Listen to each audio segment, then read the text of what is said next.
name is Mohammed, and I am here to discuss about my report, and I am the last reporter of the group 1. So let's talk about philosopher of the phenomenology and existentialism. Um, Maurice Merleau-Ponty, he is, may kasabihan siya na we know not through our intellect but through our experience. Mean is knowledge is not only for the gain or experiencing by the reasoning of the mind, but real understanding is comes from the living and the truth our experience using our body, ating pangangamoy, or interact with the other people or in the world, right?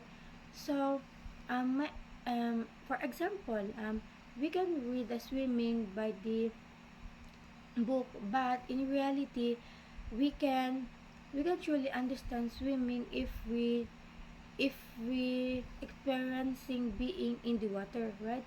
Marius Merleau-Ponty, he believes um,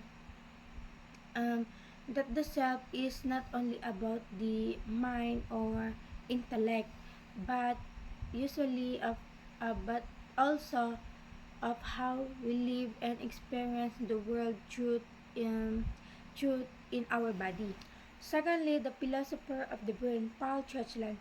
Just like Marius Merleau-Ponty, may kasabihan din si Paul Churchland na we do have an organ for understanding and recognizing moral facts. It is called the brain.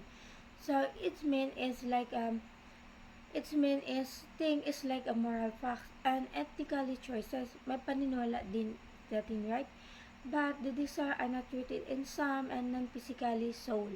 Paul Churchland, he believes that the self is also our brain, that he study and learn more about the nuances of the brain para means is nuances of the brain and para small details of our brain para ma-clear niya na yung brain natin is connected to our emotions, action, and consciousness that deeply affected to our state of the brain. And meron din, it's part of our brain na bago na like manipulate tayo ng ibang bahagi ng ating otak na may magbabago din sa ating damdamin, which is kilos or physical na kalagayan. That's all. Thank you.